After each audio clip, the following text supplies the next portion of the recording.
I acquired a house for $50,000, funded by the elderly man's finances. Viven proudly displayed her bank book, enthusiastically boasting about the purchase. Despite my attempts to maintain composure and avoid being easily surprised, I couldn't stifle my laughter. In this moment, Viven questioned my amusement, prompting me to explain. However, instead of expressing shock, I continued to laugh heartily in her presence. After a prolonged bout of laughter and the inability to articulate words, I regained my composure. Addressing Viven, I apologized, saying, "Sorry for you." She seemed perplexed, prompting me to sadly point at the bank book she held. "My name is Rita, and ever since I married a man 10 years my senior, I've been a target of gossip. My husband, already wealthy with multiple companies and ample resources, was considered a catch. People assumed I married him for his money, given the age difference. However, the truth was different. My husband had experienced poverty in his earlier life, abandoned by his gambling-addicted father, leaving him and his mother in a small apartment. As the landlord's daughter in that building, I had no peers my age. Consequently, my future husband, 10 years older than me, became my playmate. Despite my attraction to him, I never coveted his wealth. Our paths diverged when he moved to New York, but we continued corresponding. Each time I confessed my feelings, he responded with a dismissive, "When you're older." This pattern persisted through middle school and high school. Despite the rejection, I remained steadfast. Even when he told me I was too young in high school, I persisted. Our connection endured during his time away, and when I entered university, he issued a conditional response. He suggested that if, after broadening my perspectives and meeting new people, I still harbored feelings for him, he would reciprocate. Throughout my 4 years at university, my unwavering feelings persisted. Upon graduation, I confessed once more. Bashfully, he admitted, "You're the only one who's loved me this much." And we officially began dating. At 23, fresh out of university and embarking on my career, I shared my life with a man of 33 who had already established himself in New York with successful business ventures. Eager to marry him, I patiently awaited his promise to tie the knot once his company achieved success. Living together, I diligently managed household chores and prepared his favorite meals, all the while questioning if he truly cared for me. Direct inquiries led him to admit that he initially considered my affection during our elementary and middle school years as a mere childish crush. However, as my declarations persisted through high school and college, he began to feel shy and acknowledge the depth of my feelings. Worried during my college years that I might find someone else, he shared that he had never dated before due to focusing on studying and overcoming his impoverished background. Despite the skepticism surrounding our age gap, we were confident in our commitment and dismissed the notion of betrayal. With a $12 million asset, we encountered assumptions that our relationship was driven by financial motives or future insurance benefits. While some recognized our long history, others stubbornly clung to stereotypes about wealthy individuals. In social settings, gossip surrounded us, but my husband, despite the frowns, encouraged me to ignore it. Unaffected by external opinions, our love remained steadfast, bolstered by my husband's unwavering trust. Several years into our marriage, we welcomed our eldest son, Peter, followed by our second son, Dan, the next year. Despite financial comfort, we chose not to disclose our wealth to them, teaching them the value of money from elementary school. They received allowances for household chores and learned financial management through unique piggy banks and account books. Our upbringing seemed to have a lasting impact. By the time Peter and Dan reached high school, rather than asking for pocket money, they expressed a desire to work for what they wanted. Peter secured a job at a cafe, while Dan found employment at a bookstore.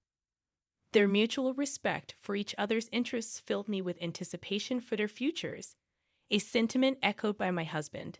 He remarked, "I'm excited to see what kind of women they'll end up with." I responded, acknowledging the evolving nature of relationships in contemporary times, whether it be someone of the same gender or choosing a single life. Sharing a laugh, my husband and I agreed that as long as our sons were happy, that's what truly mattered. Our aspirations were simple. We wanted our two sons to find happiness in whatever path they chose. Little did we anticipate that our eldest son's choice of a life partner would prompt us to exclaim, "You're marrying her?" One day, Peter approached us during a family dinner after he and Dan had graduated from university, started working, and moved out. In a celebratory atmosphere, he shared, "I want to introduce a woman to you, Mom and Dad. I've been dating her, and I'm thinking of marrying her in the future." Rita, my husband, and Dan responded with excitement, expressing their eagerness to meet her. Peter brought the woman, Viven, to our house, and her first reaction was a wide-eyed admiration of our home. "Wow, what a fantastic house! This is what a wealthy family's home looks like. Someday, I'll be living in this house too. How wonderful!" she exclaimed while gazing around. Peter watched her with a fond smile. As we greeted them, Viven introduced herself as a model, though she used a stage name. She asked if we knew her, and I admitted that I occasionally looked at magazines but never paid much attention to the models, leading to a candid no from me. Viven nodded in understanding, and then, to my surprise, remarked, "I guess you might be younger than my father-in-law, but you're still quite old. So you probably don't read the kind of magazines I'd appear in, huh?" I was taken aback, questioning if I had just been insulted. The idea of being mocked by my future daughter-in-law at our first meeting seemed unimaginable. However, considering I don't often read magazines featuring models around her age, her comment might have been accurate. I reassured myself that she likely didn't mean any harm. Trying to shift the conversation, I asked about Viven and Peter's relationship. She inquired if we had an arranged marriage due to the 10-year age gap, to which I clarified that we didn't. She then shared that she and Peter were in a love marriage, prompting her curiosity about how we managed to stay together for so long. Her probing continued, questioning if our marriage was unwanted and how we navigated the age difference. I couldn't help but think of the irony, considering the length of time I had harbored a crush on my husband before our marriage. However, I emphasized that comparing the length of our romances was pointless, highlighting that we too had a love marriage. In disbelief, Viven responded, "Really? No way. Are you sure you're not just pretending for the money?" The topic of money arose, reminiscent of those who accused me of marrying my husband for his wealth. Hearing this, Peter finally interjected, stating, "My parents really had a love marriage. You can tell by the way they are together." Viven ceased her inquiries with a dismissive ha. When Peter escorted Vivian home, both my husband and Dan were left stunned and appalled by her shocking remarks. The question lingered in their minds, is my brother really going to marry that kind of woman?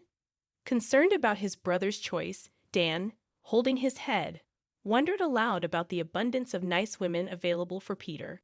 I comforted him, suggesting that Peter might be covering for her and addressing her behavior privately. Despite their complex expressions, my husband and Dan seemed to agree with my assessment. Our family decided to celebrate the impending marriage of Peter and Vivian. However, even after the marriage was settled, Vivian made a demand, insisting that the groom's family give a gift of $10,000 per person. Peter, however, silenced her by stating that the standard amount was sufficient. This calmed Vivian down, but her agitation revealed that Peter needed to maintain a firm hand to build a stable home. Choosing not to worry about their household dynamics, my husband Dan and I allowed time to pass. Eventually, my husband passed away due to illness and aging. Surprisingly, those who had once speculated that I married him for his wealth came to see me as a devoted wife. People who had the chance to speak with my husband knew that he had cleared up any misunderstandings about our relationship. At the funeral, no one cast suspicious glances my way. However, one person stood out with eyes shining with excitement, Vivian, Peter's wife. She maintained silence during the funeral, but shortly after, she visited our house, proudly displaying a bankbook. With a smirk, she announced, "I've always been stopped by Peter, but this time he agreed with my plan. It's the end for you now."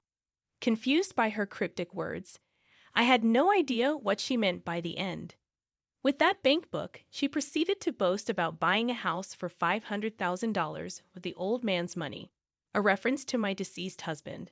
Watching Vivian show off the bank book, I couldn't help but burst into laughter, realizing the significant mistake she had made based on her own words in that very bank book.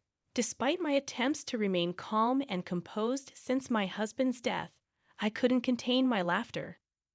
When questioned about my laughter, I refrained from giving Vivian the satisfaction of a defeated response. Instead, I continued laughing in front of her, not allowing her the reaction she anticipated. After a while, I managed to stop laughing and said, "Sorry for you, huh?" She seemed puzzled, prompting me to suddenly point at the bank book in her hand, saying, "Look at the name carefully." Her confusion deepened as she inspected the bank book, and suddenly she exclaimed, "Wait, this is Peter's bank book." Witnessing her realization, I burst into laughter again. It wasn't my intention to mock her, but the memory of her boasting with Peter's bank book, falsely claiming to spend my husband's money. I couldn't help but burst into laughter. Ha ha! The first character of Peter's name and my husband Paul's name are the same, right? So ha ha ha, you got it mixed up, I chuckled. Vivian, flustered, pleaded, "Hey, wait, don't laugh at me." I seriously thought it was my father-in-law's bank book, but I even took his ID. I borrowed it after the funeral from where? From a black bag everyone carries to a funeral. Hi ha ha, I continued laughing, holding my stomach. As it turned out, the bag from which she took the bank book belonged to her own husband, Peter. She had mistakenly believed it to be my deceased husband's bank book. But I bought a house for $500,000 with it. Do you have $500,000 to borrow a house? Would you pass the mortgage screening? She stammered. Well, that Peter was with me, so I had him do it, I replied, finding the situation increasingly hilarious. Vivian had discovered the bank book in her husband Peter's bag and must have suggested buying a house with the account holder Peter. Seeing the amount in the bank book, she proposed buying a house for $500,000. Since Peter and Vivian were living in an apartment, Peter might have thought it was time to buy a house. For Peter, it was simply buying a house with his own earned money, but Vivian mistook it for my husband's bank book and thought she could use it. Not being the account holder, I assumed it was the bank book with my husband's insurance money in it. As the beneficiary of my husband's insurance, any money transferred would go into my account. Besides, normally, you can't use the account of someone who has passed away. Vivian's face turned red at my words. Soon after, Peter and Vivian's parents appeared at our house. Peter casually approached Vivian, and her parents, looking pale, came to me, bowing repeatedly. They'd apologized for their daughter's rudeness. As I listened, surprised, Vivian's parents explained what had happened. After Peter and Vivian decided to buy a house and completed the contract, an excited Vivian texted her mother, "Got a mansion with the dead father-in-law's insurance money. I'll invite you over once we move in." Now I'm going to brag to the money-hungry mother-in-law about buying a house with the money she was supposed to get. Panicked, her mother showed the message to her father, and they both contacted Peter in a hurry. Peter, calmly responding, brought them to our house. I'd always kept an eye on Vivian, expecting her to mess up sometimes, but I never thought she'd mix up my bank book with Dad's.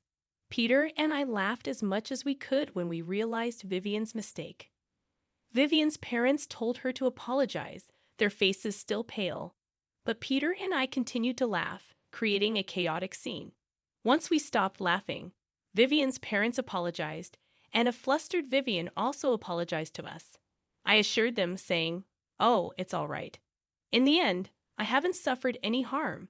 I told Vivian and her parents not to apologize, but they insisted, saying, "No, we know you two had a love marriage and were together before your husband built his fortune. We saw your husband on a TV program talking about how you two met. My wife and I were so moved by your love story." As I exclaimed in surprise, Peter sitting next to me explained, "Ah, I thought Mom didn't know." Dad couldn't stand seeing Mom misunderstood, so he talked about it everywhere, and it reached the ears of a TV station. They thought it was a great story and broadcasted how Mom and Dad met. Was that what you was asking about a few years ago when he wanted to tell people our story? I realized the legacy my husband had left behind, and our daughter had caused such a disgrace.